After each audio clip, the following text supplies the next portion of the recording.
Hello there, my name is Sid. I've been a professional craft baker for 50 years. Welcome to my kitchen. Today I want to show you how to make bread completely by hand, just like Grandma used to make. Hello, I'm having such a laugh here. My name's Sid. I'm going to show you how to make the perfect bread. No problem. Right, let's start. We're going to start with 8 ounces of warm water. Then we're going to do a teaspoon of yeast. And then we're going to do a teaspoon of sugar. And we're also going to put some lecithin powder in. Now that is a bread improver. On top of that, strong baker's flour, a little bit of salt, a little bit of oil. Job's a good one. Right, now then, let's start. So we've got the 8 ounces of warm water. Let's put a teaspoon of yeast. A teaspoon of sugar. Now why do you put sugar in? Because that feeds the yeast, and when yeast is fed it makes carbon dioxide. Carbon dioxide then makes your bread rise. Now lecithin is a bread improver. It's totally natural. This is what bakers use to make their bread nice and soft and smooth and all the things you want. Now we just whisk that up. And we'll put that on one side in a moment just to start working. When it gets a few air bubbles on the top, you know it started working and you can then use it. Right, now then, we're going to put 12 ounces of strong flour. Strong bread flour is flour that's very high in protein.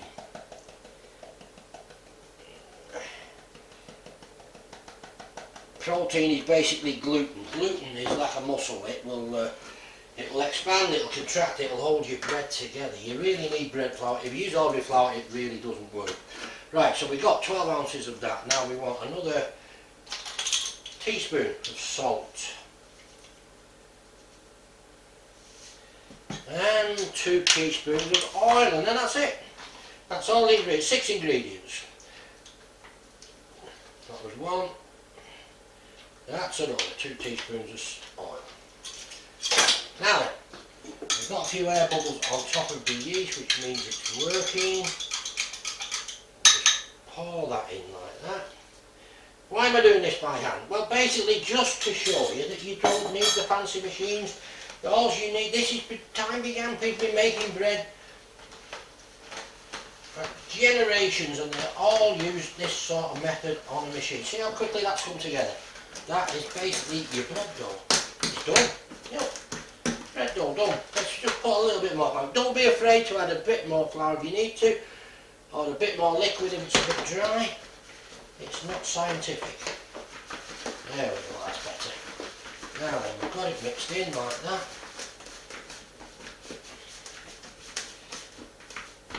That's all the flour mixed in at the bowl. Now let's just make a little bit of room here. What we need to do now is just slap it on the table. Make sure your table's nice and clean, obviously, beforehand. Now, we just start rolling.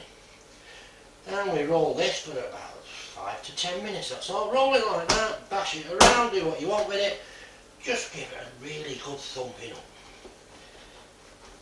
Now, in 5 minutes or so, it should start getting really smooth. Put a bit of flour down you need to, don't be afraid, it's all good fun. You can really get stuck into this.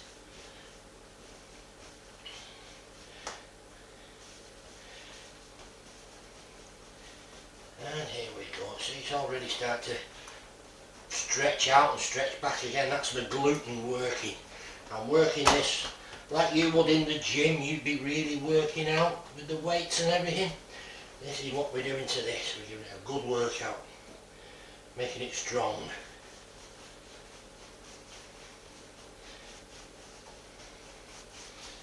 You really don't need a machine. You can use the machine, it's not a problem, but you don't need one. It's not an excuse not to make your own bread. Now, having made this, turn it into anything you want. You can turn it into burger buns, you can turn it into finger rolls, you can turn it into loaf tins. It's a basic bread recipe. And once you've mastered this bread recipe, you can then tweak it up and put different things in. Add different flavours, different fruits, different nuts.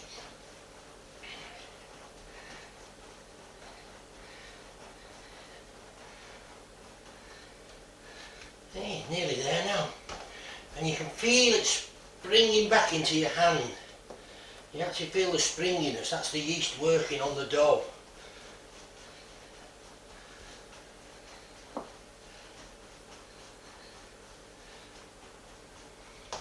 Then just stretching it out, folding it up, back into the middle, rolling it out again. Good exercise. You don't need to go to the gym, just make bread every day. Of course, if you made bread every day and you ate it, you would need to go to the gym. But what could be better than your own bread, fresh out of the oven? Tastes so much better than the supermarket stuff, and it's so easy to make. I've done this now. I'm just going to fold it in once more. That's it. What did that take me? Ooh, 5 minutes. A quick roll on the table, like that, and plonk it in a small plastic bowl or something. Now, top tip. This needs to prove now for around about 3/4 of an hour. Now, a prover is just somewhere that's warm. So you can put it in your airing cupboard, you can put it on a radiator, anywhere that's warm. I use, this is the top tip, I use the slow cooker. I put the slow cooker on the warm setting, not the high or the low setting, the warm setting, place it in the slow cooker and plop the lid on it. There we go, I can leave that now for about 3/4 of an hour. Lovely. They're not really bread tins. You need a bread tin that's got high sides if you want to make a proper loaf. I'll give you the measurements of this one. This is a 500 gram or 1 pound loaf tin. Now this is the same sort that we used in the bakery. So it's the same sort in every bakery. This is the tin that they would be using. I'll give you the measurements right now. Now this one is 18 centimetres long. It's 11 centimetres wide, but this is the important bit. It's 9 centimetres high. A lot of loaf tins will be slightly longer, slightly lower, whatever. You don't get a decent slice of bread out of it because it's too low. So that's the size of bread tin you really need to make a proper 1 pound or 500 gram loaf tin. Now, having said that, this is particularly a non-stick tin. When I was a kid and I worked in the family bakery, nothing was non-stick. It was all just ordinary steel, and it was my job. I had to grease every one of these tins every day, and there'd be 200 or 300 of them. I had to cover them with grease so that they don't stick. But what we found, we actually found this stuff. This is called non-stick baking paper. Brilliant for any sort of baking. Does what it says on the label. Non-stick. Nothing sticks to it. You've heard of Teflon? This is similar idea. It's non-stick. Don't mix it up with greaseproof paper. Greaseproof paper is not non-stick.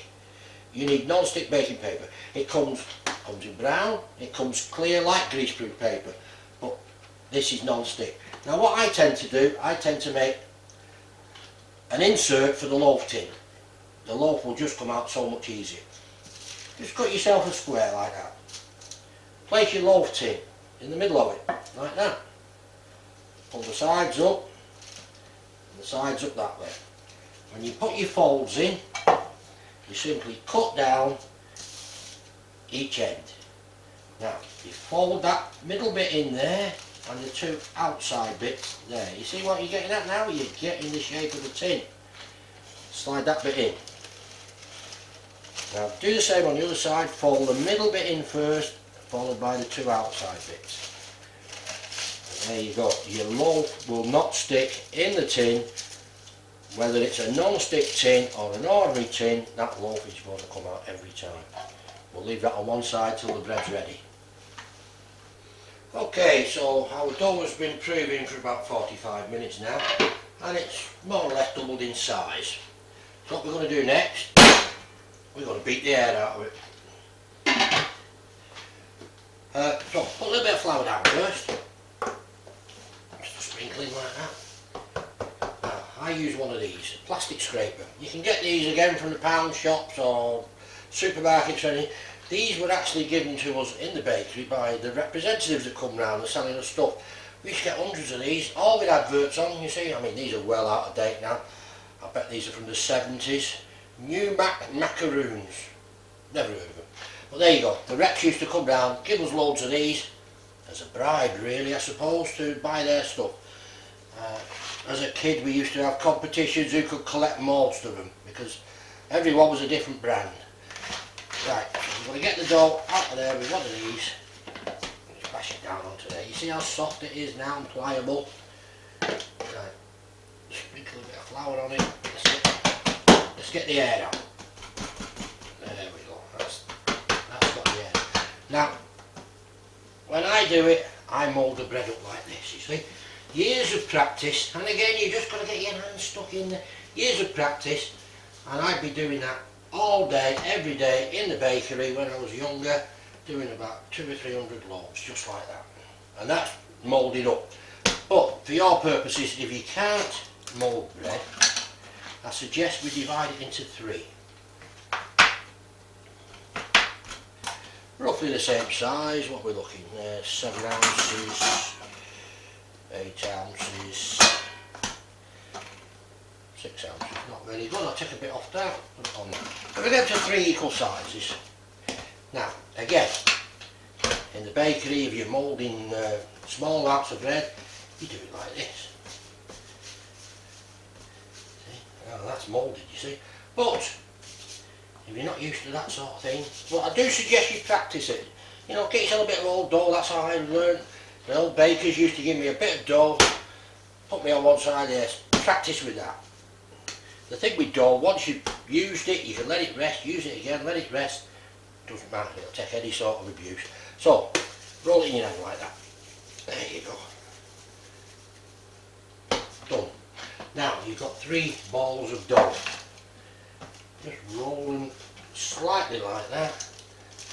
Place them in the bottom of your tin that you've lined with paper, remember. Place them in like that and like that. When you got it like that, just press it down with your fingers. So you've got it like that, and you're putting it down back into your warm. In my case, in the slow cooker, in your case, in your airing cupboard, whatever you got that's warm that's made it rise. And that's going to take another half an hour, maybe 3/4. When it gets to the top of the tin, it's ready for the oven. Okay, so it's been around about 3/4 of an hour, and our dough is now ready. If you see, it's just risen nicely above the tin. So now we're going to put it into our preheated oven. Now the oven is set at 150 degrees on the fan oven. We've got it set for fan.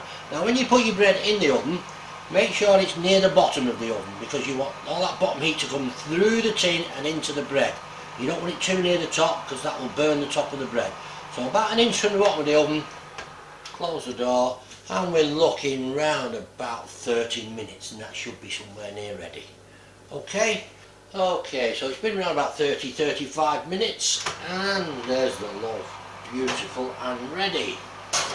Now then, let's lift it out, place it on the top.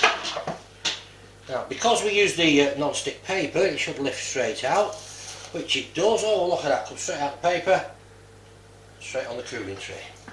So we'll leave that for around about half an hour to cool off, and then I'll show you the best way of slicing it. Okay, ladies and gentlemen, so now we've got the loaf. I want to give you a few tips on how to slice it, what to do with it when you've done it, all that sort of thing. Right, take the loaf off the cooler. You need a chopping board, then you don't cut through your work surface. Now, the best way of slicing one of these is getting one of these bad boys. Electric carving knife. You can't beat them. You can get a nice straight cut and it slides through like a hot knife through butter. I'll demonstrate.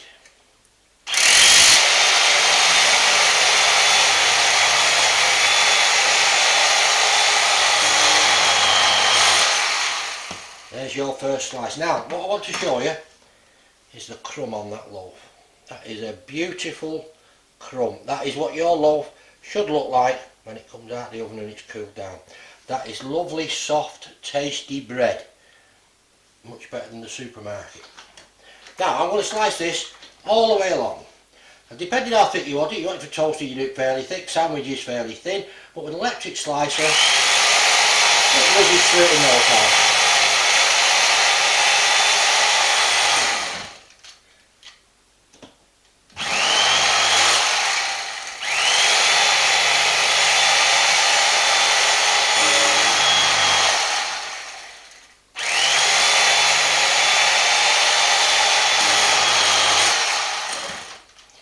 Okay, let's just pretend that I've sliced all the way through it. Now, having sliced through your bread, if you're not going to use it all in one day, do what we do.